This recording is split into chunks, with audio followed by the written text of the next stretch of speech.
Bem-vindos à Justiça Cega. Eu sou o Luís Soares. Juntamente com o Luís Rosa, vamos, neste primeiro dia do ano, antever o que pode ser o ano de 2024 na área da justiça. Sabemos que vai ficar marcado por vários atos eleitorais, entre eles as eleições legislativas de março e também as europeias de junho. Importa, por isso, perceber que propostas devem ou podem os partidos ter em conta para a área da justiça. Para isso, nossos convidados: Alexandra Leitão, jurista, professora universitária, deputada do PS, foi ministra da Modernização do Estado e da Administração Pública. Também Paulo Rangel, advogado, eurodeputado do PSD e também vice-presidente do partido. Bem-vindos, um bom ano a todos.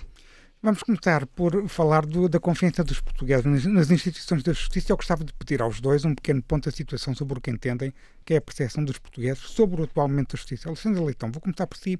Publicou no Expresso um artigo de opinião no calor das diligências judiciais da Operação Influencer, em que escreveu que, mais do que uma crise política, é o Estado de Direito Democrático que pode estar em causa se os tribunais ilibarem o Primeiro-Ministro. Ferro Rodrigues diz mesmo que há uma cultura justicialista para colocar em causa a classe política. No momento em que há uma percepção de desconfiança sobre as instituições políticas, também há razões para desconfiar da justiça?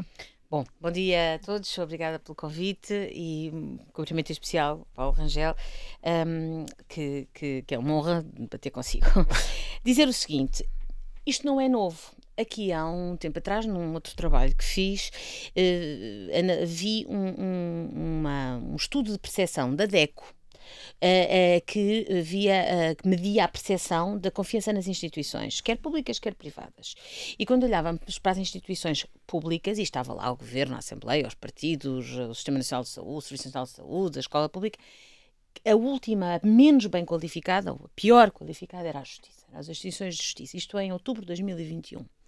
Portanto, seria injusto dizer que é a Operação Influencer ou que é que motiva isto. Não contribui, já lá ia, mas de facto há um problema de percepção sobre a credibilidade da justiça aos olhos dos cidadãos portugueses, que, como muitas vezes as questões de percepção tem uma parte em que é justa e uma parte em que é menos justa, no sentido em que há uma parte dessa percepção que, a meu ver, eu consigo explicar e percebo porquê, e há outra parte que é menos. Por exemplo, uma das coisas que é curioso verificar é que, por exemplo, em matéria de celeridade, os dados da justiça não são assim tão maus em áreas como o civil, que têm melhorado muitíssimo, em áreas como o penal, como o criminal, exceto exatamente nos processos mais mediáticos que tendem a criar, e já lá vamos, e depois tem um problema grande, e eu penso que também será assunto na justiça administrativa, que de facto tem, é o grande problema da tem um grande problema neste momento, e que é muito grave na percepção. Porquê? Porque é onde o cidadão se debate com o Estado. Não é? É na justiça administrativa que, em regra, o réu, não arguido, mas o réu, a entidade demandada é a administração pública, é o Estado, nas suas, enfim, o Estado em sentido amplo, autarquias, etc, etc. Portanto, isto para dizer que sim, creio que temos uma situação de percepção de perda de confiança na justiça, que é obviamente muito grave para o Estado de Direito, porque em última análise é nos tribunais que as pessoas efetivam os seus direitos e se sentirem que não vale a pena recorrer aos tribunais, seja porque são morosos, seja porque... Pronto. Agora, também não acho que seja inteiramente justo, e acho que, designadamente, no que toca... enfim, a pergunta que me fez, citando o meu artigo, que foi a quente, de facto, que calhou-me escrever nessa semana, a quente eu queria também dizer que uma coisa é o Ministério Público, outra coisa é a Justiça, naturalmente que para esta percepção das pessoas sobre a Justiça contribuem muitos processos mais mediatizados, que normalmente não são até o padrão da Justiça, e portanto acho que há, agora, dito isto, e acho que vai ser o tema do nosso debate a partir daqui, acho que há algumas coisas a fazer, claramente. Muito bem. Paulo Rangel, o seu partido tem em Rui Rio alguém que sempre criticou duramente a Justiça, e surgiu recentemente a defender a demissão do Procurador-Geral, Lucília Gago, tendo afirmado que o Ministério Público violou o princípio da separação de poderes. Mesmo tendo, penso sobre o mesmo assunto, mas a pergunta é diferente. O PSD revê-se nestas críticas? Bom, em primeiro lugar, naturalmente desejar um bom ano a todos, e em particular a Alexandra Leitão, também é um gosto de estar aqui com ela, e é um gosto de estar aqui no programa, logo nesta abertura do ano. Ora bem, sinceramente, eu não vou comentar muito, não quer dizer que não comente a matéria, mas as opiniões do Dr. Rui Rio, porque ele nessa entrevista fez uma coisa que eu acho que é muito correta, que foi a dizer que não me ia comentar a vida do PSD. E, portanto, reciprocamente e simetricamente também não vou comentar a ele propriamente as opiniões dele, o que não quer dizer que não comente a matéria em causa e não dê a minha opinião. Deixe-me só dizer o seguinte, eu acho que há realmente um problema talvez de credibilidade da justiça, mas eu não acho que os portugueses não confiem na justiça neste sentido, sinceramente, independentemente de qualquer inquérito. Eu acho que aqui há duas razões principais para haver reticências, relutância relativamente à justiça. Uma é a questão da celeridade. Independentemente de facto, em muitos processos, essa questão não estar em causa. Mas os cidadãos têm a ideia de que da celeridade e até do custo. Quer dizer, hoje... Porque as taxas de justiça têm subido muito. Subiram muito e, portanto, para um cidadão normal, a litigância, digamos, numa situação que seria uma opção, em muitos casos não é, porque os custos de todas as coisas são tantos que aquela é claramente visto como um luxo, digamos, é algo que está a crescer. Portanto, este é um aspecto que eu acho que esse se deteriorou. Mas a questão da celeridade foi sempre algo que... E há outra questão que são realmente os casos, os grandes casos mediáticos. Por exemplo, se nós falamos no BES, se nós falamos no caso de José Sócrates, se nós falamos naquele e naquele outro, quer dizer, o que fica é a ideia de que não há um combate eficaz à corrupção, independentemente de haver alguma corrupção aí, que até pode não haver nenhuma, mas de facto, se as coisas fossem decididas em 3 anos ou em 4, já contando com as instâncias de recurso, o que acontecia é que as pessoas, ou para um lado ou para o outro, tinham uma expectativa, digamos, de que... Portanto, eu acho que são estas duas coisas que contribuem. Mas não acho que os portugueses achem, por exemplo, que a justiça portuguesa é corrupta. Que a justiça portuguesa não é fiável. Que os juízes ou os procuradores não atuam de acordo com aquilo que são os princípios. Eu acho que essa confiança existe. Quer dizer, portanto, eu acho que aqui, de facto, isto parece uma leitura mais fina, esta questão, não é? Tem mais uma confiança a ver com execução, com a celeridade, eventualmente. Tem a ver muito com a celeridade. Hoje tem a ver um pouco com o acesso à justiça com os custos, isto é, as pessoas acharem que é uma coisa que não está ao nosso alcance agora, ou que não vale a pena porque vai demorar tanto tempo que ainda vamos gastar mais dinheiro, porque depois o tempo também é dinheiro, neste sentido. E depois outra coisa que eu acho que tem a ver com isso, essa é que é a percepção, portanto o tal problema de percepção tem a ver realmente com os grandes casos, com os megaprocessos e com a sensação de que eles dizem respeito às pessoas que têm algum destaque, visibilidade, poder na sociedade, poder económico ou político ou outro, e que relativamente a elas, no fundo, nunca nada se decide, o que para as pessoas, muita gente acha que isto é sinal de que elas são muito poderosas, mas para os que estão a ser julgados também, sinceramente, é verdadeiramente uma sentença antecipada verdade. E muitas vezes depois não justificada ao fim, portanto, quer dizer, ou seja, mas aí é que eu acho, sinceramente, cívica. Há uma morte cívica, não é? Ou pelo menos há, enfim, uma tortura cívica. Vamos então falar de algumas medidas concretas que, perante este diagnóstico, que poderiam vir a ser implementadas. Alexandra Leitão, sabemos que, por exemplo, nos últimos anos, a Associação Sindical de Juízes Portugueses e ACETES apresentaram propostas muito claras para uma reforma da justiça. A própria Alexandra Leitão coordenou a moção de estratégia global Pedro Nuno Santos, mas pouco se diz sobre este setor. O PS defende uma alteração ao Estatuto do Ministério Público para reforçar os poderes hierárquicos do Procurador-Geral da República ou a alteração da composição do Conselho Superior do Ministério Público para ter uma maioria de elementos do poder político? Bom, antes de responder a isso, eu queria dizer uma coisa que, já que referiu a moção de orientação global, está lá exatamente... Há 3 aspectos que precisam de presidir, acho eu, alterações, não sei se chamamos de reforma, mas alterações que podem melhorar muito o estado da situação. Uma é uma justiça mais acessível, uma justiça mais transparente e uma justiça mais eficiente, que é como quem diz mais célere. E a acessibilidade, o acesso à justiça é exatamente a ver com o que o Paulo Rangel disse e que consta da moção, que é exatamente a questão dos custos. A justiça é um serviço público e isto não é minorá-la, pelo contrário. Dizer que ela é um serviço público. E o problema do acesso, seja na dimensão do funcionamento menos bom do apoio judiciário nas suas várias formas, seja o preço das custas judiciais, é de facto algo que, muito mais do que moderar o acesso, limita o acesso. E quando se limita o acesso à justiça, há um conjunto de princípios, designadamente a tutela judicial efetiva, que é posto em causa. E, portanto, há aqui, desde logo, já que me pergunta medidas, esta é uma delas. A outra tem a ver com a transparência, não no sentido de eles são, a justiça é corrupta, eu concordo inteiramente com o Paulo Rangel, não é essa a percepção. Quando eu falo em má percepção, não tem nada a ver com a corrupção dos membros, dos agentes judiciários, não é isso de todo, estamos totalmente de acordo, mas transparência no sentido de compreensibilidade e publicidade das decisões e das estatísticas. As pessoas às vezes têm muita dificuldade, o cidadão médio, em compreender defender as decisões judiciais. Eu sei que é muito difícil fugir do jargão juridiquês, não é? Este programa tenta quebrar essa ideia. Pronto, também. lá está. E, portanto, eu acho que compreender às vezes é aceitar. Eu estou-me a lembrar de algumas decisões penais, por exemplo, não agora sobre políticos, mas em certas matérias que metem algum linguagem tipo de codificada, crimes. hermética, fechada. Tem que ser um pouco hermética. A justiça, o direito é uma ciência e uma técnica, e portanto tem o seu jargão, mas também é uma dimensão de serviço público e, portanto, eu acho que compreensibilidade. Eu sempre defendi publicação de estatísticas detalhadas na área da justiça sobre tempo médio de duração dos processos, caso a tribunal, acho que isso contribui também para um certo escrutínio, e o escrutínio não tem nada de mal. E o terceiro aspecto, talvez o mais que nos levará mais a discutir, tem a ver com a eficiência e com a celeridade. Eu acho que vamos falar sobre a justiça administrativa mais à frente, portanto não vou começar aí, e respondendo-lhe, eu acho que nós temos que esperar com calma, por uma decisão, creio que do Supremo Tribunal Administrativo, que ainda não veio, e que tem a ver exatamente com a legalidade das orientações dadas pela Sra. Procuradora-Geral da República ao Ministério Público em matéria penal.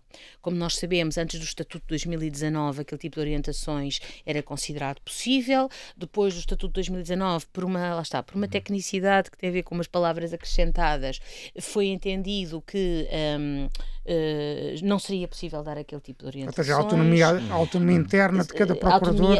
Exatamente, portanto, estamos a falar da autonomia interna, não da autonomia externa. A autonomia externa ninguém põe em causa, não é? Vamos partir desse pressuposto que a autonomia externa do Ministério Público, ou seja, a autonomia do Ministério Público relativamente a outros poderes, ninguém põe em causa, e portanto eu estou a partir apenas para a questão da autonomia interna. Desde já a passar, mas devia ter-lo dito, para ficar claro. Bom, mas dizia eu, quanto a essa questão da autonomia interna, para não entrar em muita tecnicidade, apesar de tudo, um parecer do Conselho Consultivo da Procuradoria que diz que aquelas palavras acrescentadas no Estatuto não mudaram a situação. Bom, mas está em crise, como nós dizemos, está em análise. Mas acha que se deve aprofundar, deve-se clarificar? Vamos lá ver. A Constituição, e com isto não vou dizer nada que acho eu disruptivo, a Constituição define a magistratura do Ministério Público, que aliás é uma magistratura bastante específica do sistema português, um bocadinho por contraponto ao que foi o antigo regime, e portanto não estou a pôr isso em causa, mas a própria Constituição, apesar de ter optado por um modelo de magistratura do Ministério Público com determinadas características, diz que ela é autónoma, mas hierarquicamente subordinada.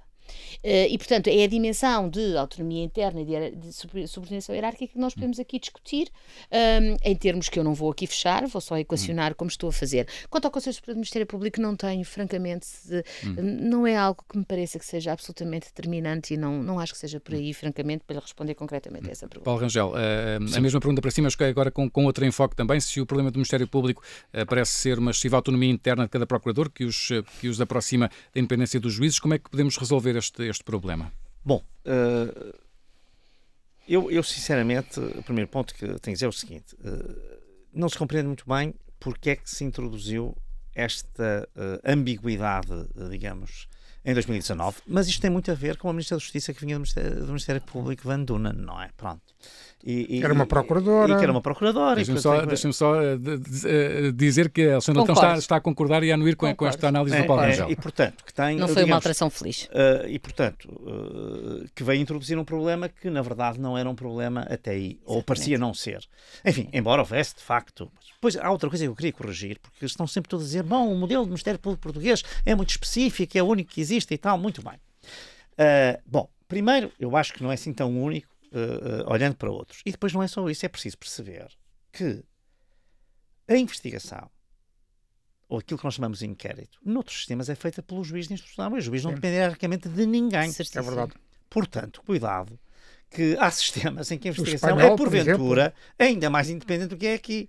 É que está-se a dizer isto como se nos outros sítios fosse um Ministério Público subordinado ao Ministério da Justiça que ia investigar. Ou um procurador, enfim, que dava diretrizes. Mas há muitos sistemas em que a investigação se não é dirigida, é pelo menos amplamente tutelada por um juiz de instrução. Um juiz de instrução que não está em cadeia hierárquica nenhuma. E, portanto, só para dizer que o nosso modelo não é assim tão singular. É singular na forma como as magistraturas estão organizadas, mas não é assim tão singular. E de resto, até mesmo no antigo regime, é preciso dizer, na investigação do crime que não fosse político, não é? Também os juízes de instrução tinham um papel relevante, pronto, aquilo que nós chamamos de juiz de instrução. Portanto, enfim, e a questão punha-se era justamente nos crimes que não era propriamente na justiça civil e criminal, digamos, comum, que a questão se punha. Aí até o próprio Conselho da Europa, quando Portugal fez a sua transição democrática, não veio estabelecer o que estabeleceu, por exemplo, para os países do leste todos, porque considerava que, como o antigo regime, de uma forma que eu diria... por um lado perversa, mas por outro lado salvaguardou um pouco essa justiça mais comum. Criou, no fundo, os tribunais especiais e tudo isso. E, evidentemente, que era mais por aí. Portanto, isto para dizer que, sinceramente, eu acho que há aqui alguns fantasmas que às vezes se agitam que não estão propriamente... E, especialmente esta questão da investigação ser mais independente ou menos independente, porque o sistema português estar enviesado, sinceramente, eu acho que isto comparado com outros sistemas não é bem assim. E tem que ser lido no contexto de cada sistema. Pelo que percebe, os dois defendem uma independência, ou pelo menos uma autonomia, no não, caso agora, de eu queria dizer o seguinte, eu estou totalmente de acordo com a criminal. lógica hierárquica, até porque me parece que nestas investigações, dado que temos o princípio da legalidade, alguma oportunidade acaba sempre por existir. E ela tem de ser, quanto mais não seja, partilhada. Quer dizer, não é uma pessoa sozinha que vai fazer muitas vezes a avaliação. Há uma dialética. Há uma dialética. A palavra dialética é ótima.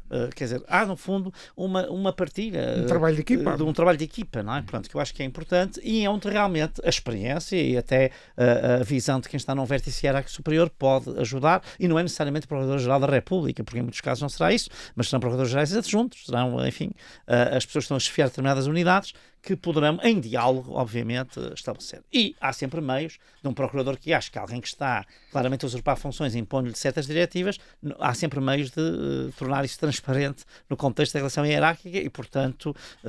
Se bem percebe, Paulo Rangel defende que a lei atual, as regras que existem, e acho que Alexandre Leitão também, defendem os dois que as regras que existem são suficientes para que exista esse controle hierárquico. Eu não sei se são, porque justamente com esta alteração, não sei.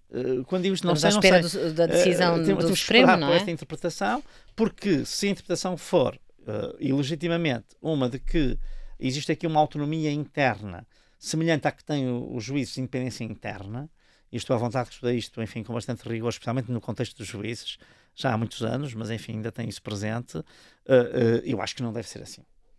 Porque a própria dinâmica da atividade de uns e de outros não é a mesma. Tem que haver uma hierarquia. Tem que haver uma hierarquia e como nós vemos, em muitos casos sensíveis, e não apenas nestes que têm visão mediática, no sentido político do termo, ou do crime económico, que são mais... Não, há casos, há pouco, aliás, a Alexandra referia-se a esses, por exemplo, de crimes hediondos que chocam a opinião pública, e depois as pessoas não percebem as sentenças, ou não percebem porque é que este foi ilibado, ou porque é que a pena é esta ou é aquela. É evidente que aí também muitas vezes tem que haver esse diálogo, essa tal dialética. Portanto, estamos a falar para uma coisa que é sistémica, que vale para todo o sistema. E eu, sinceramente, isso acho que é importante ter aqui. Porquê? Porque também é preciso assumir a responsabilidade. Claro. E efetivamente isto levaria a uma certa irresponsabilidade geral. Falávamos há pouco da questão da independência do Ministério Público. Outra questão, Alexandra, que tem sido muito criticada é uma alegada falta de cultura de prestação de contas do Ministério Público e da Justiça em geral. Faria sentido implementar essa prestação de contas por parte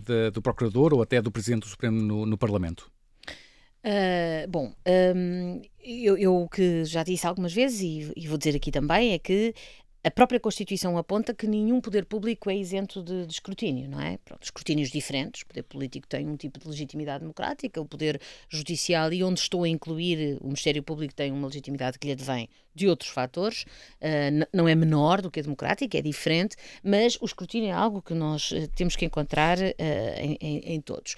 E em que a própria Constituição, como aliás já estávamos a dizer, traça uma distinção entre o Ministério Público, que é autónomo, mas subordinado hierarquicamente, e responsável, por contraposição aos juízes da magistratura judicial, que é irresponsável e que é independente. E, na verdade, há pouco, antes do intervalo, o Paulo referia a questão do GIC. Bom, quando é um juiz de instrução criminal, em tese, pelo menos, quando é um juiz de instrução criminal a dirigir o inquérito, a partir do juiz de instrução criminal, é o juiz das liberdades, é o juiz das garantias. Claro que depois depende, mas sim, é mais independente do que por essa razão. Portanto, sim, mas não é esse o nosso modelo desde o Não, eu sei, mas estava apenas a dizer que um modelo de GIC até é um modelo que à partida garantirá mais. Mas isto para dizer, Depende como tu, não é? Mas pronto. O JIC em Portugal é o juiz das garantias e das liberdades. Mas isto para dizer, quanto ao que me pergunta, o seguinte, eu creio que na revisão constitucional, que entretanto agora não vai seguir, tanto quanto me recordo, não fui ver todos os outros projetos, mas nem o projeto PSD, nem o projeto do PS tinham uma alteração relativamente à forma. Penso que não tem. À forma de designação do Procurador-Geral da República. Eu não via como aos olhos, isto responsabiliza-me apenas a mim. Estamos aqui numa fase este mês de janeiro e de fevereiro que se seguem são enfim, contextos difíceis, mas aqui nesta fase estou-me a vincular apenas a mim, de dizer que eventualmente em uma intervenção do Parlamento, através, por exemplo, da apresentação de um relatório anual, um bocadinho como, não sei, não acho que seja absolutamente determinante, mas também não acho que fosse errado para efeitos de acompanhamento, como, por exemplo, a Provedora de Justiça também apresenta. Não estou a dizer que são, obviamente, que são órgãos iguais, conheço bem a distinção, mas acho que não seria eventualmente uma solução errada, sem passar por alterações à designação do Procurador-Geral da República. Relativamente ao Ministério Público, havia uma coisa que eu gostava de dizer. Eu acho que o Ministério Público ganharia com uma maior interdisciplinariedade dentro de si. Eu acho que iríamos falar um bocadinho sobre a morosidade destes megaprocessos. Interdisciplinaridade não só dentro do próprio direito, por exemplo, hoje em dia a criminalidade económica tem muito direito fiscal, tem a dos políticos tem algum direito administrativo, etc. E isso às vezes, não estou a dizer que os senhores magistrados do Ministério Público não sabem isso, não é isso. E a outra tem a ver exatamente com outras formações. Peritos em várias áreas, desde a medicina legal até... Quantas vezes nós ouvimos queixarem-se que o inquérito demora porque estão à espera do perito tal ou tal, traduções, etc. Portanto, eu acho que aí, para mim, não é tanto até na dimensão do número de magistrados, mas deste tipo de apoio de peritos que podem ajudar. Desculpem, não era esta a pergunta, mas eu vou... Sim, mas eu agora passava tempo para o Paulo Rangel, já deixe-me só fazer a pergunta, depois poderá retorquir, claro, mas queria falar também da questão da comunicação com a opinião pública. Em muitos países da União Europeia a Justiça tem uma comunicação institucional, com a opinião pública assente em porta-vozes e não em comunicados impessoais. Concorda também com a eventual adaptação desse modelo em Portugal? Seria importante também esta forma de comunicar a justiça? Sim, é a primeira coisa, deixe-me só dizer, quanto ao escrutínio, porque eu acho muita piada esta coisa também agora do escrutínio, que eu acho que tem que haver escrutínio, com certeza, mas reparem, o Poder Judicial é, por natureza, um poder que se escrutina muito mais que qualquer outro. Começa que as decisões do Ministério Público são todas revistas depois por um juiz ao fim. Sim. Portanto, mesmo no inquérito tem o juiz de instrução. Sim. E depois tem a decisão judicial que vai corroborar, e isso permite ver se o Ministério Público está a acertar mais ou a acertar menos. Se houver a tal publicidade das estatísticas, enfim, que eu isso acho que é importante para fazer esses escrutínios. Que também inclui a taxa de revisão, por exemplo. Claro, evidentemente. Portanto, estou só a dizer que... e depois, há sempre recurso. Há sempre uma outra instância. Vamos cá ver. Não há nenhum poder organizado no Estado que tenha um sistema de escrutínio auto-organizado desta maneira. E o poder político também escrutina o poder judicial dentro dos órgãos que estão administrativos. Enfim, aí é diferente e sobre isso podemos falar, e é diferente, e não é bem escrutínio, e sobre isso podemos falar também, se for caso disso.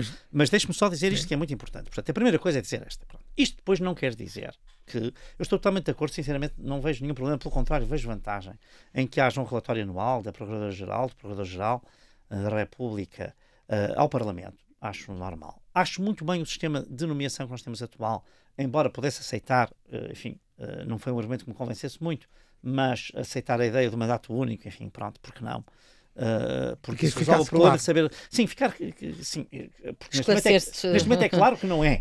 Portanto, atenção, não há qualquer dúvida sobre isso. Pronto. A doutrina divide-se. Não. Há um entendimento do Presidente da República e ele próprio entende que deveria ser. Pronto. E por isso que se autovinculou a essa questão. Mas, portanto, eu acho bem, e isto significa, por exemplo, que eu acho muito bem que num caso como o caso da influência da Procuradora-Geral tivesse que falar com o Presidente da República, não sei se a pedido de quem foi, pelo visto foi do Primeiro-Ministro, mas não interessa, até devia ter sido o Presidente da República a chamá-la, ou ela a disponibilizasse imediatamente para lhe dar, porque justamente ela é nomeada por proposta do Tem Primeiro-Ministro uma da prestação de República. contas a fazer. Claro, porque é que é nomeada por estes órgãos? É porque, obviamente, tem que haver uma responsabilidade política neste sentido. E isso pode incluir até a partilha de alguma informação que não é pública e que ela tem de partilhar. Porque sinceramente, isto a mim não me cria nenhum constrangimento e digo aqui já abertamente. Porque vi muita gente, enfim, até aqui na Rádio Observador, houve uma jornalista que estava escandalizada com esta coisa e eu disse assim, mas por amor de Deus, porque é que a Isso nomeação... aconteceu no caso de Casa Pia com o Jorge Sampaio e Sotomora,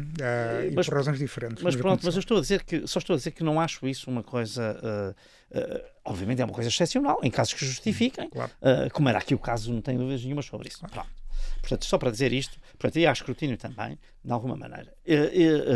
Portanto, isso eu acho que há a questão da comunicação. É que isso entronca depois na questão da comunicação também, não é? Na forma como a Justiça depois mostra aquilo que faz. Ponto que a Alexandra já tinha tocado, que é a compreensibilidade das decisões, etc., que muitas vezes causam perplexidade e, portanto, pela dificuldade, por um lado, de serem assuntos juridicamente muito intrincados e, portanto, que não é mesmo fácil, enfim, para um cidadão comum desvendar. Eu sei, sofro muito com isso. Outras vezes não é isso, outras vezes é Paulo, mesmo... Posso só, desculpa, eu gosto muito desta matéria, por isso vou dizer, às vezes o problema de algumas decisões, de algumas sentenças, não é tanto a decisão em si, é tudo que não é a decisão. São as considerações, as considerações laterais. Tem uma estrutura narrativa. Não, vamos cá ver. Há aqui um problema, enfim, isso, mesmo o Tribunal Constitucional tem esse problema, do meu ponto de vista, que é uma justiça altamente palavrosa.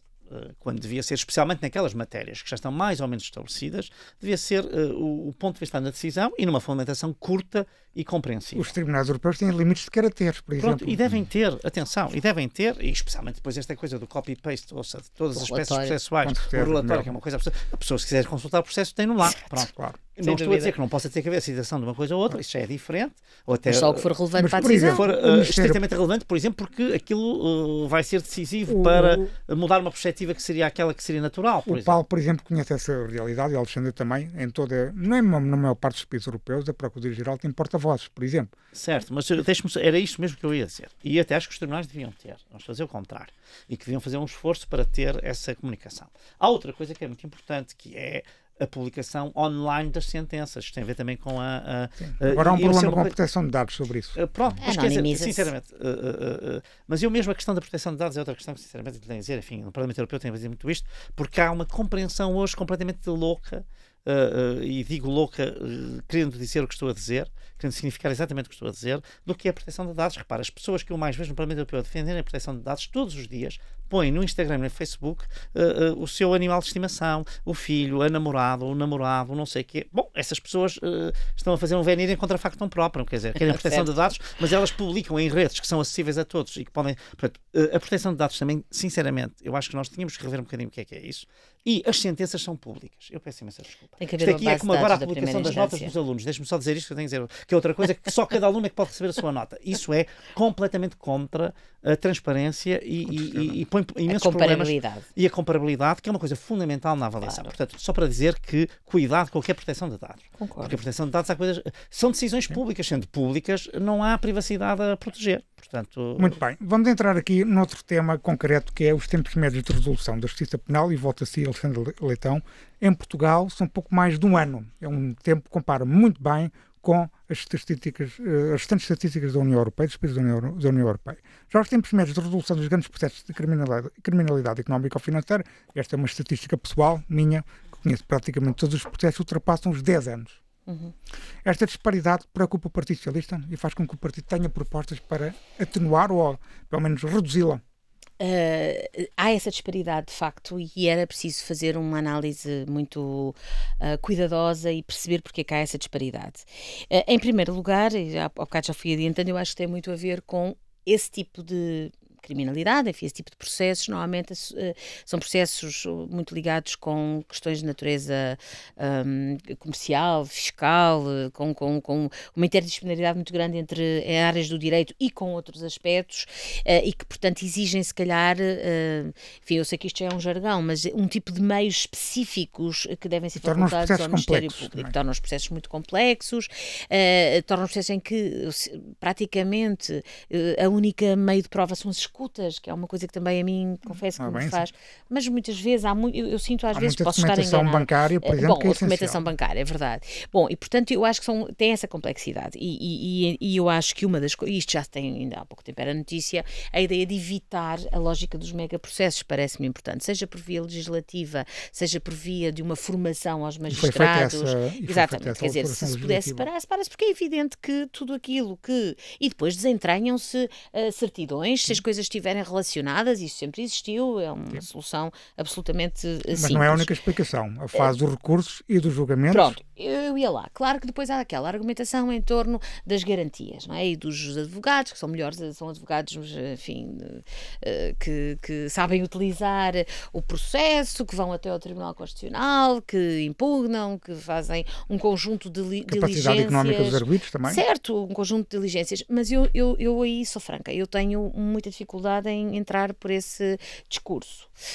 Não creio que a celeridade processual possa ser obtida à custa de uma redução de garantias. Eu queria era que todos tivessem essas garantias e que muitas vezes não conseguem até por razões económicas e não que elas fossem eliminadas. Pode-se olhar aqui e ali, eu vi uma proposta, confesso que já não sei de quem, relativamente, por exemplo, a não haver desfeito suspensivo das decisões da primeira para a segunda instância, portanto o trânsito em julgado, assim que a pessoa é condenada na primeira instância, bom, a segunda... com o encerramento da matéria de facto na segunda instância, que o recurso para o Supremo Constitucional não existe suspensivo. Eu acho que já vi várias nuances, ou seja, bastaria uma primeira condenação, mesmo sem dupla conforme, ou bastaria uma primeira condenação para que a pessoa obviamente podia recorrer, mas já começava logo a cumprir pena.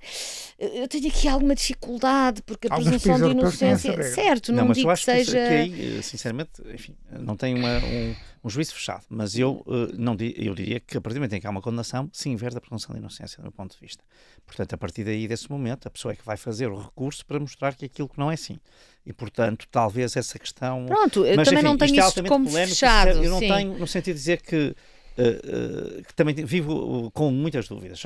Mas há aqui uma evolução, porque antigamente não se podia discutir isso, agora já se pode discutir. Não, quer dizer, eu acho que podemos nós discutir, mas vai haver muita gente que não discute. Mas deixe-me colocar aqui uma questão, Paulo Rangel, que é o caso de José Sócrates, é um bom exemplo dessa morosidade, porque mais de 2 anos após a pronúncia, o caso ainda não foi a julgamento, devido a sucessivos recursos. E aqui estamos a falar numa fase que começou logo na fase de inquérito, como se continua na fase de instrução criminal, mesmo da pronúncia continuam os recursos. Portanto, ainda nem sequer chegamos ao julgamento e o arguido já apresentou mais de 40 recursos desde o início do processo.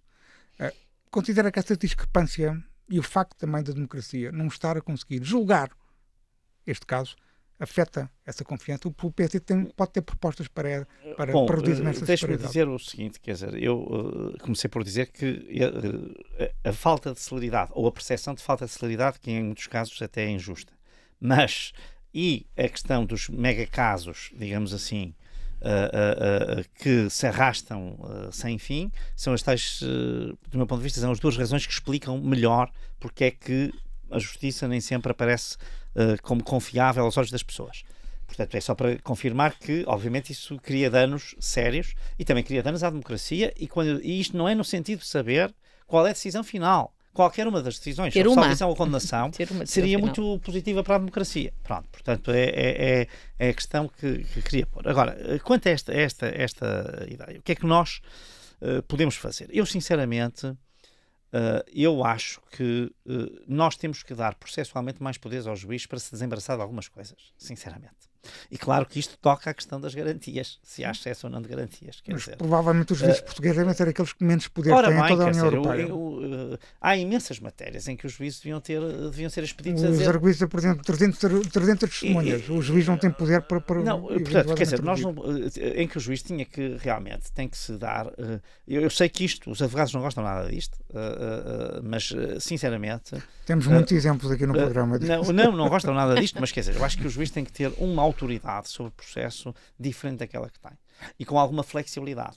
Também era que herdamos da ditadura, não é? O problema com o juiz, o problema com o tribunal, ao fim e ao cabo. Parece que as pessoas têm medo de ir ao tribunal. Não, quer dizer, o que eu digo é, nós não podemos ter, sinceramente, eu acho que em muitos casos tem que haver, digamos, uma possibilidade de afastar manobras dilatórias, claramente dilatórias, de circunscrever o número de testemunhas, portanto, tem que haver essa chance e tem que ser o juiz a ser digamos, a pessoa a quem é atribuído esse poder. Agora, enfim, isto do meu ponto de vista era algo que ajudaria. Agora, isto não tem nada a ver com, não tem a ver com isto. A primeira é que tem um mega processo, mesmo que tenha esses poderes todos, vai ser sempre muito difícil julgá-lo em tempo. Porque normalmente há muitos réus. Eu dou aqui um exemplo que nós tivemos, enfim, que por outras razões não correu bem, mas no caso Vale Azevedo, nunca se foi para um mega processo. Não. Ele tinha processos uns atrás dos outros. E a verdade é que foi julgado e condenado, eventualmente. Pronto. Enfim, depois disso houve aqui uma fuga e tudo isso. Enfim, pronto, o caso é... O caso do Banco Privado Português tem a mesma coisa, foi fatiado e teve decisões judiciais em julgado. E, portanto, isso permitia justamente evitar esse tipo de, digamos, desenvolvimento que eu depois acho que é dificilmente ingerível. E, deixe-me só agora uma última coisa, que é a questão das assessorias para a investigação. É evidente que esse é um dos problemas que nós temos. Não é? Porque o que eu vejo o Ministério Público queixar-se e a própria Polícia Judiciária é que muitas vezes até têm um perito ou dois, mas são só aqueles, e como eles estão envolvidos noutros casos, não os podem, enfim, alocar. A Polícia Judiciária está muito melhor agora, segundo só o Diretor Nacional. Pronto, mas enfim, o que eu digo é, veremos, mas o que eu digo é, nós realmente precisamos desse tipo de assessorias, sem dúvida, digamos, de outras disciplinas, e de dotar desses meios. Essa é a questão. Eu penso que aí há uma questão realmente para a investigação destes casos. Agora, mesmo assim, eu acho que a pedagogia deve ser no sentido de evitar um caso só deve ser um mega caso se realmente for imprescindível. Esta ideia de que vamos ter uma narrativa sobre tudo que a pessoa fez desde que nasceu até que morreu era orientado para aquele crime, eu acho que é capaz de ser manifestamente exagerado. Não, esta assessoria é importante até porque boa parte do tempo passa-se no inquérito e aí ainda não há intervenção sequer dos advogados, não é? Os advogados só intervêm depois, não é? Pronto. E depois também... Bom, às vezes pode haver tentativa de anulação da prova, por exemplo, na fase de inquérito. Sim, mas quer dizer, mas isso já pressupõe um momento em que as coisas... Exatamente.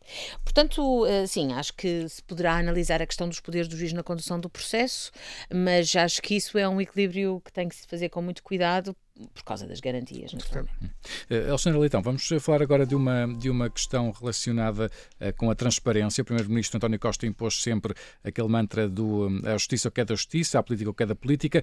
Contudo, a sucessão de casos que envolveu o Governo levou à construção de um código de conduta que foi violado, segundo os autos da Operação Influencer, e de um questionário para os novos membros do Executivo. Esses instrumentos, esses códigos de conduta, esses questionários, devem ser instrumentos que devem ser aprofundados para o futuro?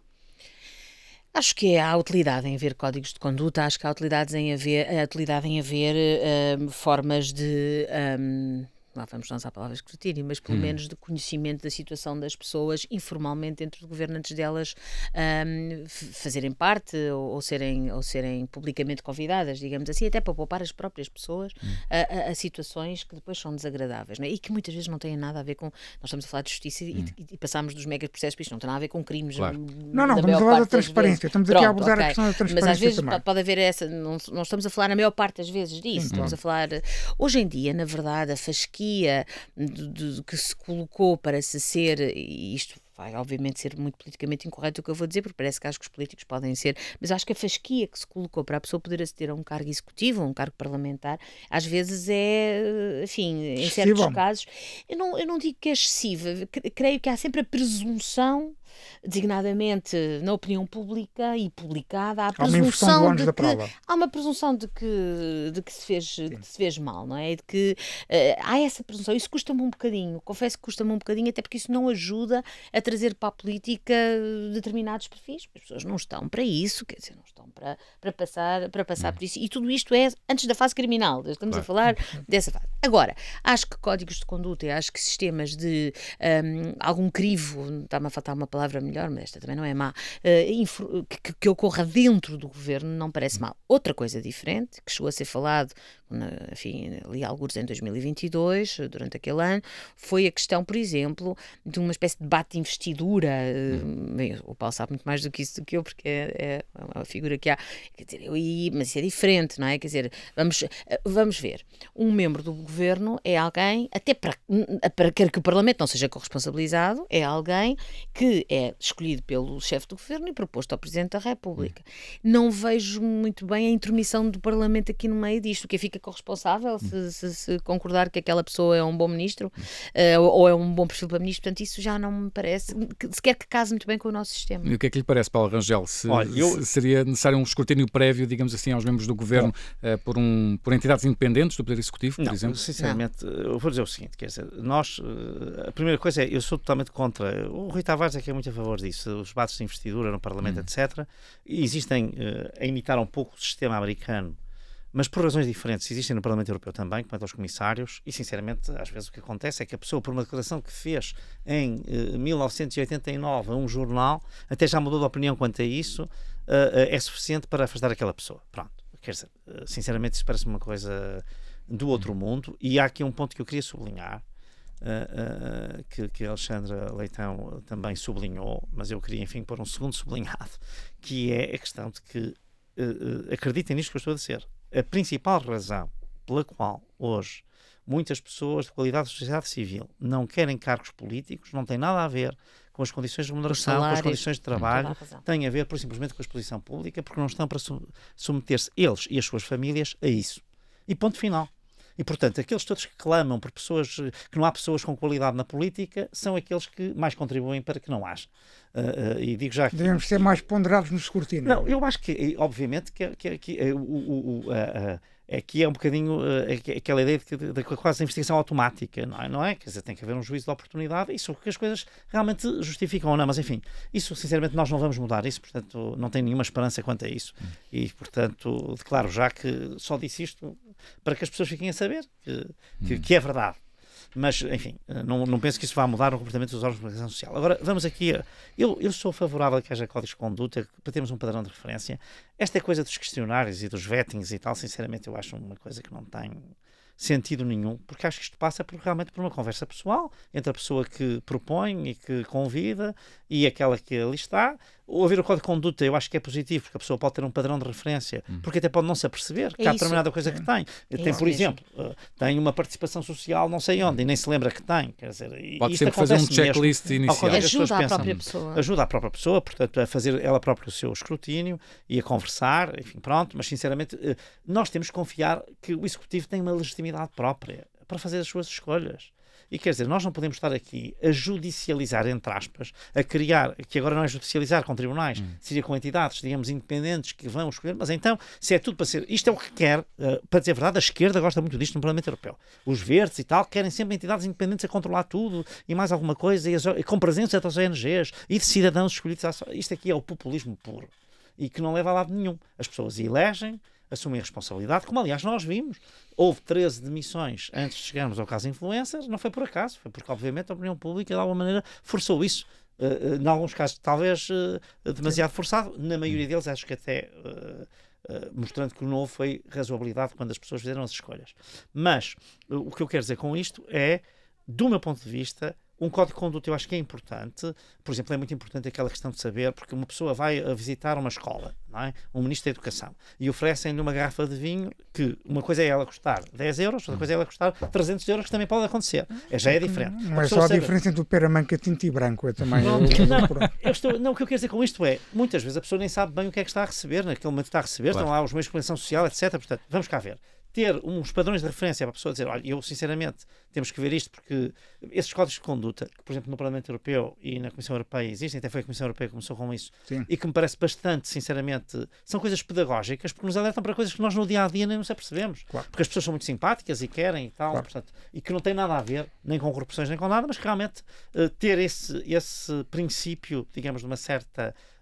eu diria, austeridade nesse tipo de coisas é positivo, e só com um código de conduta que tenha termos de referência é que as pessoas podem estar conscientes disso. Portanto, muito bem. Voltando só aos temas judiciários, só estamos a caminhar para o final e com alguma... Peço-vos alguma capacidade de síntese a partir de agora. Há aqui uma jurisdição que em Portugal tem claramente um problema, ainda há pouco falávamos, a Alexandra Leitão falava disso, que é quando comparamos com os países da União Europeia, a justiça administrativa e fiscal. O Partido Socialista teve, por exemplo, agora algumas soluções nos últimos meses, com este governo, que agora está demissionário, nomeadamente criou um novo Tribunal Central Administrativo ou Fiscal, mas o mesmo ainda não está operacional. este tipo de soluções que o Partido Socialista defende, que outro tipo de soluções é que podemos vir a ter? Sim, tentando ser rápido. A justiça administrativa, de facto, é um problema e tem razões históricas, não é? Porque eu não sou assim tão velha, apesar de tudo, e quando estudei Direito Administrativo e ainda lecionei Direito Contencioso Administrativo, nós tínhamos um conjunto de leis de processo em que o processo administrativo era um processo muito mais curto, muito mais... E hoje temos um processo administrativo parecido com o processo civil, mas os tribunais não acompanharam. Portanto, os meios, número de magistrados, número de tribunais, etc., não acompanhou essa evolução do processo administrativo, que em boa altura se fez, naturalmente, porque o que tínhamos era completamente anacrónico. Mas não entrando nessa tecnicidade, eu acho que algumas das coisas que foram feitas vão no caminho certo. A especialização, depois houve ali um problema da distribuição, mas isso é uma tecnicidade. A especialização dentro dos tribunais administrativos, hoje o direito administrativo, enfim, sempre se disse que era o direito comum da administração pública, mas hoje é mesmo, quer dizer, entre urbanismo, contratação pública, pronto, portanto eu acho que a especialização vai no caminho certo, podendo ser melhorada. Acho que a criação de um outro tribunal de segunda instância, seria no centro, portanto o novo TCA, Tribunal Nacional Administrativo, faz sentido. Acho que em geral, esta medida que aliás pensámos é uma medida que é para todas as áreas, mas que é mais para as áreas onde há bloqueio, isto que vou dizer, que é olhar para o processo e perceber onde é que se encontram os maiores bloqueios e atuar sobre esses bloqueios. E depois há um outro fator. Eu não sou daquelas pessoas que acho que o digital responde tudo à administração, à justiça não sou, apesar de ter sido ministra da modernização, mas há uma coisa que pode ajudar, que é criar mecanismos de interoperabilidade, por exemplo, com as entidades administrativas independentes e outras, porque muitas vezes, quando há recursos de certas coisas, quando vão para os tribunais administrativos ou de outras situações, essa interoperabilidade pode ajudar, também aí com problemas de RGPD, mas eu também acompanho um bocadinho o Paulo nestas questões do RGPD, e eu acho que isso também pode ajudar. Agora, acho que de facto o que está a ser feito já é um bom caminho. Acho que olhar para esses momentos de bloqueio é importante, e acho que há uma outra coisa, que é mais processual. Quando foi feito o Código de Processo nos Tribunais Administrativos, 2002, depois houve, e bem, uma lógica de criar garantias que de facto antes não existiam. Providências cautelares, etc. E, portanto, há muitos processos urgentes nos tribunais administrativos. E como eu costumo dizer, quando tudo é urgente, nada é urgente. E, portanto, acho que também aí pode haver uma pontual melhoria, porque o código é bastante bom, uma pontual melhoria. Esta jurisdição, Paulo Rangel, esta jurisdição também, e também como a do cível e do trabalho, são aquelas que mexem mais com proteção dos investidores internacionais. E que mudanças é que o Partido Social Democrata propõe? Bom, eu vou dizer o seguinte, portanto, há aqui um conjunto de medidas que eu acho que são necessárias e que têm a ver justamente com os meios, com os recursos, eventualmente com o número de tribunais e de magistrados, portanto, evidentemente, e acho que isso é uma coisa na qual se tem que mexer com bastante urgência. Agora, há um ponto que eu acho que era necessário, que era um programa de emergência, fazer um bocadinho como o CIGIC na recuperação de cirurgias. Porque nós estamos com atrasos mesmo muito grandes e atrasos que têm um impacto brutal sobre a vida das pessoas, das empresas, enfim, o próprio desenvolvimento do país, mas até mesmo em termos fiscais, porque em termos fiscais às tantas compensava ao Estado fazer um investimento grande, porque iria recuperar muita coisa e também iria clarificar muita outra. Portanto, eu não sei se aqui nós não precisaríamos de um programa de emergência que pode implicar, no fundo, ter, se quiser, uma espécie de tribunal quase temporário ou tribunais temporários para resolver uma série de questões. Mas, enfim, isso, do ponto de vista da independência, põe problemas que nós temos de também ver. Portanto, eu acho que é uma questão mais delicada do que... Não é tão simples, isto não é tão simples como outras...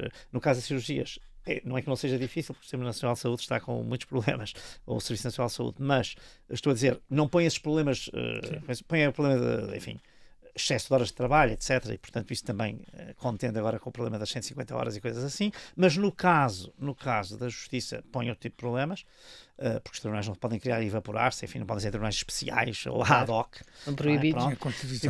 E, portanto, temos que ter isso em atenção. Mas, eventualmente, eu acho que faria sentido ajudar, no fundo, a que a carga que hoje têm os tribunais fosse repartida e reduzida durante algum tempo, de forma a que depois eles estivessem na sua velocidade de cruzeiro. Pronto, enfim. Mas isto é uma ideia que, como ideia, eu acho que não é má. Depois a sua operacionalização exige cautelas grandes e exige até desde logo também eu acho, enfim, é preciso olhar para o Conselho para Tribunais Administrativos Fiscais e falar com as várias entidades para perceber qual seria a viabilidade de uma coisa destas. Mas eu aqui apontaria muito para como digo, um programa de emergência nesse sentido, porque eu acho que a situação requer mesmo que nós... Não requer um investimento assim tão grande quanto se pensa, o que não quer dizer que não seja grande, mas não é, em termos de... Quando falamos de recursos financeiros para isto, não estamos a falar de uma coisa que seja, digamos, impraticável ou insustentável e talvez trouxesse, de facto, apesar de tudo, um arejamento neste sistema que precisa, porque ele está totalmente entupido. E isso, de facto... Com consequências ao nível do recurso sistemático a tribunais arbitrais, ad hoc. Eu sou bastante a favor da arbitragem institucionalizada. Tenho as minhas reservas para estamos na mesma ad hoc, linha. E, portanto, hoje um grande... Eu estou a ver aqui um grande consenso. Um grande empresário quer arbitragem.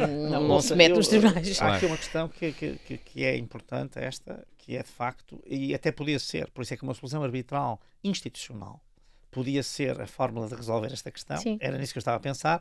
Só não falei porque não queria muito falar sobre a arbitragem. Sim, porque acho que ela precisa de facto de ser também revisitada. Sim. Também porque ela de facto não era assim tão relevante e hoje é.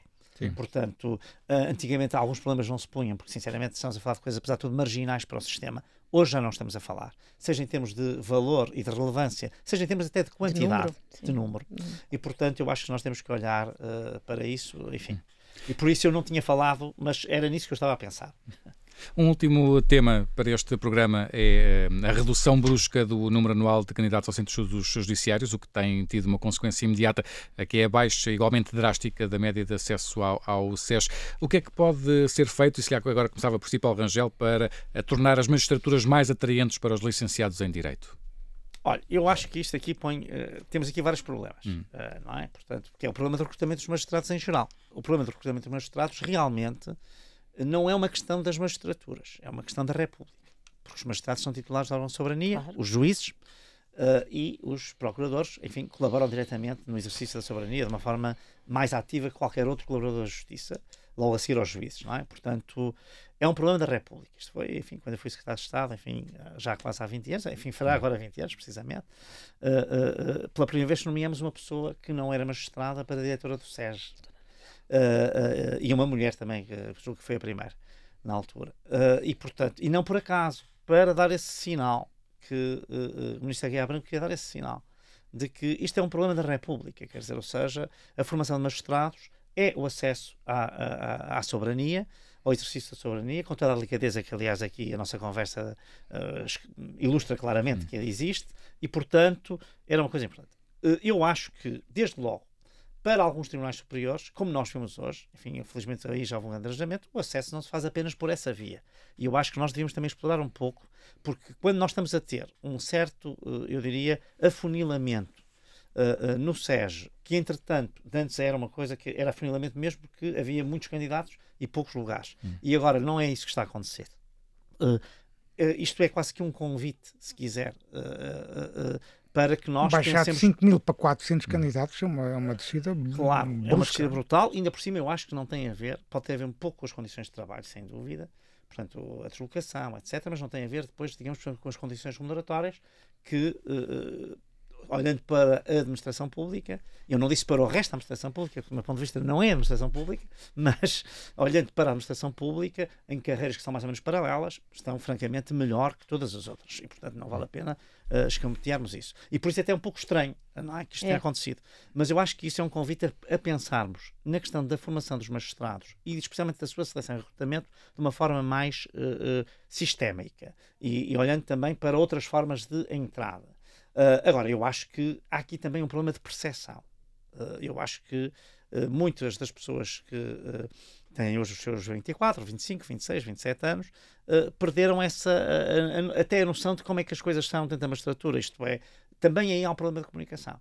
E isto tem a ver com uma cultura judiciária que de alguma maneira ficou também um pouco no tempo. Isto aqui não é uma crítica, digamos, aos magistrados em geral, mas eu acho que às vezes há uma cultura um pouco, digamos, hermética e que obviamente para uma sociedade que é outra, não é? Que é uma sociedade muito mais dinâmica, de muito mais mobilidade, em que as pessoas querem ir para o estrangeiro, querem ter uma experiência fora, querem poder fazer as coisas a partir de casa. Para dizer a verdade, até esta das profissões, em que onde isso, porque há muito trabalho de, digamos, uma pequena comarca entre as montes em que as pessoas podem, e aliás eu conheço vários juízes sinceramente que vivem em sítios diferentes e vão apenas fazer as suas diligências, estão às vezes 2 dias ali e depois o resto dos dias estão a trabalhar nos seus processos a partir das suas casas, etc. Mas quer dizer, há aqui uma falta de também, se quer que lhe diga, eu acho que aqui é uma questão de marketing também.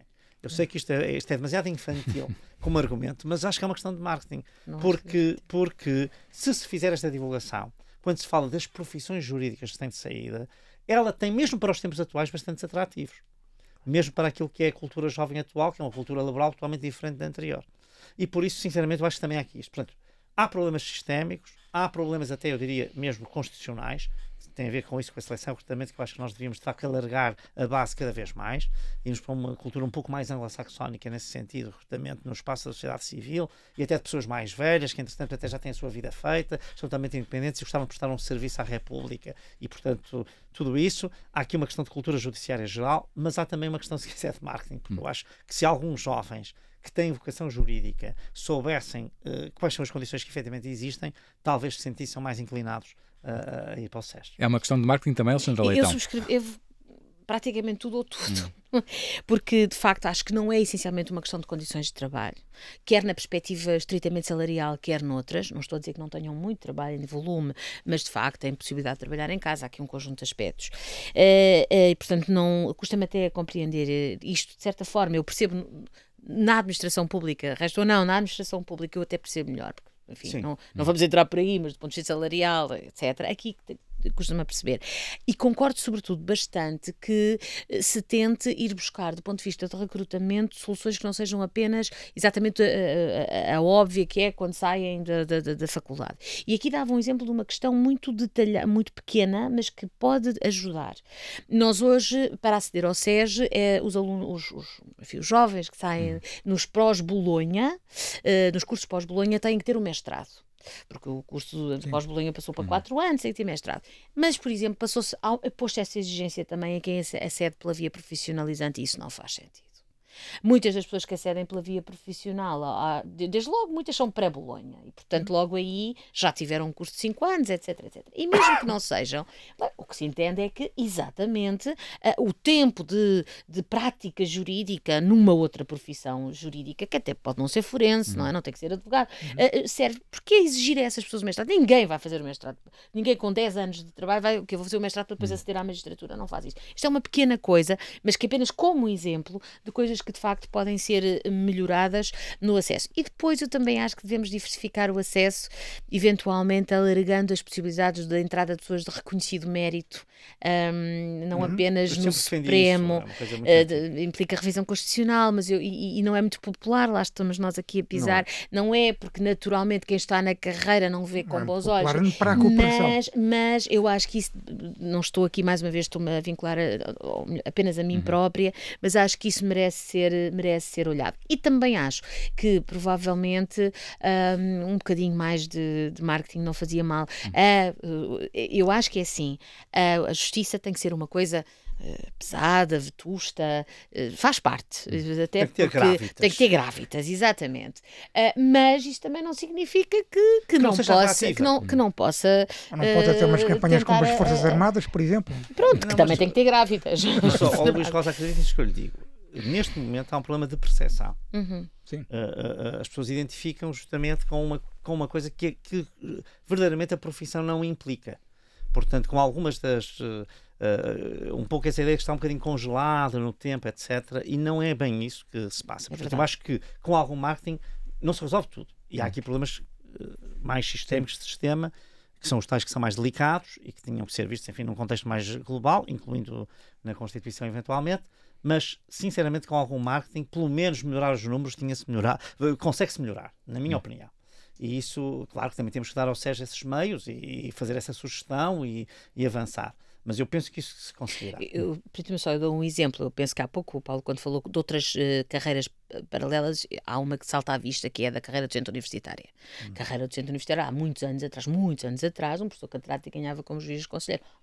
Onde isso vai? Esteja ou não a indicação exclusiva, não é? Sim. E, no entanto, a carreira docente universitária não é uma carreira em que haja crise de vocações, digamos assim. Sim. Alexandra Leitão, Paulo Rangel, muito obrigado por terem vindo ao Justiça Segue. E se não quer perder nada do que debatemos neste programa, pode seguir-nos nas várias aplicações de podcast, como o Apple Podcast ou o Spotify. Eu sou o Luís Soares, eu e o Luís Rosa voltamos de hoje a 8 dias. Até para a semana e um bom ano. Até para a semana. Bom ano novo.